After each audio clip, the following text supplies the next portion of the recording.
ಯಾಕೆ ಟ್ರಂಪ್ಗೆ ಈ ಪರಿಸ್ಥಿತಿ ಷರತ್ತುಗಳನ್ನ 10 ಷರತ್ತುಗಳನ್ನ ವಿಧಿಸಿದ್ದು ಇರಾನ್. ಯಾಕೆ ಟ್ರಂಪ್ಗೆ ಈ ಪರಿಸ್ಥಿತಿ ಬಂತು? ಇಲ್ಲಿ ಇರಾನ್ 15, ಇವರು 10, ಸರಿ, ಅಮೆರಿಕ 10. ಎನಿವೇಸ್ ಅದೆಲ್ಲವನ್ನು ಆದ್ರೆ ಟ್ರಂಪ್ ಕೂಡ ಒಪ್ಪಿಕೊಂಡಂಗೆ Iran has put 10 conditions. But ಏನಾಗಿದೆ ಅಂದ್ರೆ ಯಾಕೆ ಟ್ರಂಪ್ಗೆ ಈ ಪರಿಸ್ಥಿತಿ ಬಂತು?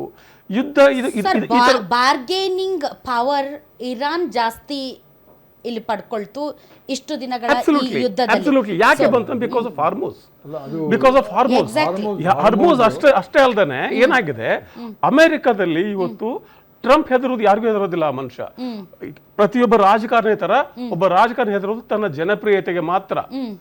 ಟ್ರಂಪ್ನ ಜನಪ್ರಿಯತೆ ಅಮೆರಿಕದಲ್ಲಿ -17, 0 ಅಲ್ಲ, -17 ನೆಗೆಟಿವ್. ಅಂದ್ರೆ ರಿಪಬ್ಲಿಕನ್ ಪಾರ್ಟಿಯ ಸದಸ್ಯರೇ, ಆತ ಪ್ರತಿನಿಧಿಸುವ ರಿಪಬ್ಲಿಕನ್ ಪಾರ್ಟಿಯ ಸದಸ್ಯರೇ ಆತನನ್ನು ಹೊರಗೆ ಹಾಕೋಕೆ ರೆಡಿ ಆಗಿದ್ದಾರೆ ಇವತ್ತು.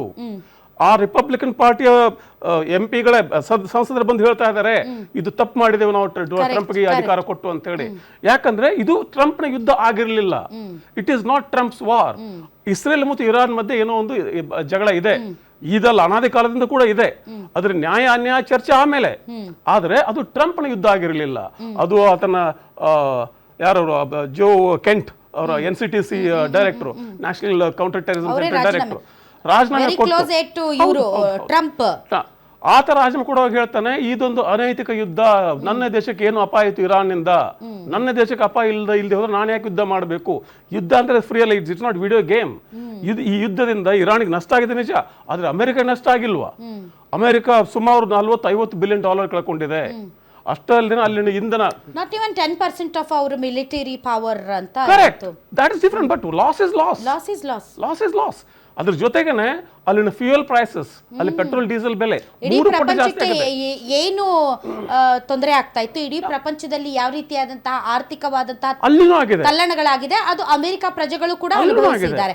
ನಮ್ಮದಲ್ಲದ ಒಂದು ಯುದ್ಧಕ್ಕೆ, ನಮ್ಮದಲ್ಲದ ವಿಚಾರಗಳಿಗೆ ನಾವ್ಯಾಕೆ ಅನುಭವಿಸಬೇಕು ಅನ್ನೋದು ಸ್ವತಃ ಅಮೆರಿಕ ದೇಶದೊಳಗಿನ ಪ್ರಜೆಗಳಿಗೂ ಕೂಡ ಒಂದು ಬೀದಿಗೆ ಬಂದು ಸುಮಾರು 80 ಲಕ್ಷ ಜನ ಬೀದಿಗೆ ಬಂದು ಪ್ರತಿಭಟನೆ ಮಾಡಿದ್ರು. ಫ್ರಜೈಲ್ ಸೀಸ್ ಫೈರ್ ಅಂತ ಹೇಳ್ತಾರೆ, ಒಂದು ದುರ್ಬಲವಾದ ಬಿಕಾಸ್ ಷರತ್ತುಗಳು ಆ ಕಡೆ ಈ ಕಡೆ ಕೆಲವೊಂದು ಒಪ್ಪಿಕೊಳ್ಳಕ್ ಆಗದೆ ಇರುವಂತ ಷರತ್ತುಗಳು ಇರುವುದರಿಂದ ಏನೋ ಏಪ್ರಿಲ್ 10ನೇ ತಾರೀಕು ಇಸ್ಲಾಮಾಬಾದ್ ಯಾಕೆ ಫ್ರಜೈಲ್ ಅಂತ ನಾನು ಅರ್ಥ ಮಾಡ್ಕೊಳ್ಳೋದು ಏನಕ್ಕೆ ಅಂದ್ರೆ, ಈ ಯುದ್ಧದ ಅಥವಾ ಈ ಒಂದು ಮಧ್ಯಪ್ರಾಚ್ಯದ ಸಮಸ್ಯೆಯ ಮೂಲವನ್ನ ಅಡ್ರೆಸ್ ಮಾಡ್ದೇನೆ ಇದೊಂದು ಮಾತುಕತೆ ನಡೀತಾ ಇದೆ. ಈಗ ಯುದ್ಧ ಅಮೆರಿಕ ಮತ್ತು ಇರಾನ್ ಮಧ್ಯೆ ಮಾತ್ರನಾ? ಮೂಲ ಕಾರಣ ಏನು ಯುದ್ಧಕ್ಕೆ? Nuclear program.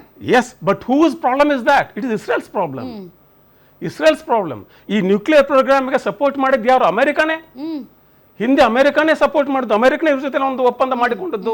ಆಮೇಲೆ ಟ್ರಂಪ್ ಅಂತ ಹಿಂದೆ ಮಾಡಿದ ಸರ್ಕಾರಗಳು ಮಾಡಿದ ಒಪ್ಪಂದ ಎಲ್ಲ ರದ್ದು ಮಾಡಿ ನಾನು ಯುದ್ಧ ಮಾಡ್ತೇನೆ ಅಂದ್ರೆ ಯಾರು ನಂಬೇಕಾಗಾದ್ರೆ? Governments existing continuation.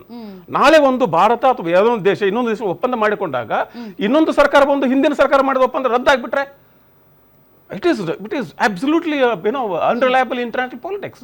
ಅಂತ ಸಂದರ್ಭದಲ್ಲಿ ಇಸ್ರೇಲ್ ಸಮಸ್ಯೆ ಏನು?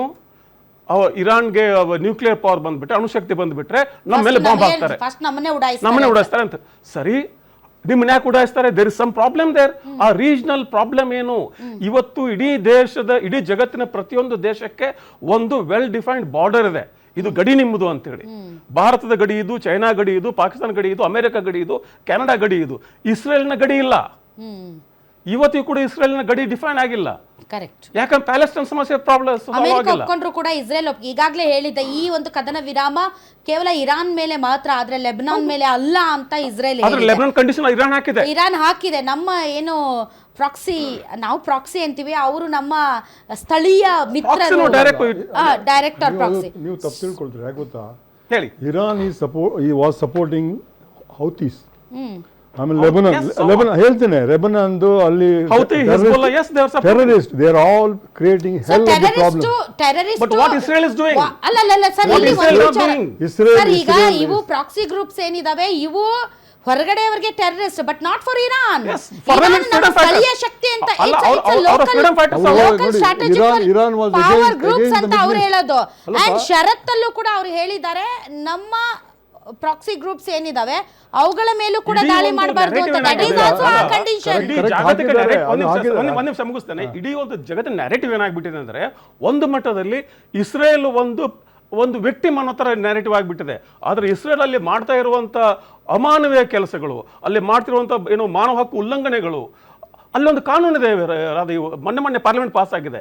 ಅಲ್ಲಿ ಇಸ್ರೇಲ್ ಕೂಡ ಪ್ಯಾಲೆಸ್ಟೈನ್ ಇದ್ದಾರೆ, ಅಲ್ಲಿ ಸಂಪೂರ್ಣ ಇಸ್ರೇಲ್ಗಳು ಮಾತ್ರ ಇಲ್ಲ, ಅಲ್ಲಿ ಪ್ಯಾಲೆಸ್ಟೈನ್ ಇದ್ದಾರೆ. ಪ್ಯಾಲೆಸ್ಟೈನ್ ಏನಾದ್ರು ಕ್ರೈಮ್ ಮಾಡಿದ್ರೆ ಆತನನ್ನು ಗಲ್ಲಿಗೇರಿಸಬಹುದು ಡೈರೆಕ್ಟ್ ಆಗಿ, ವಿಚಾರಣೆ ಗಲ್ಲಿಗೇರಿಸಬಹುದಂತೆ. ಅಷ್ಟೇ ಅಲ್ಲ, ಅಲ್ಲಿನ ಆಫ್ರಿಕನ್ ಮಹಿಳೆಯರಿದಾರಲ್ಲ, ಇಸ್ರೇಲ್ ದೇಶದ ಒಂದು ಆಫ್ರಿಕನ್ ಮಹಿಳೆ, ಇಥಿಯೋಪಿಯನ್ ಮತ್ತು ಆಫ್ರಿಕನ್ ಮಹಿಳೆಯರಿದಾರಲ್ಲ, ಅವರಿಗೆ ಫೋರ್ಸ್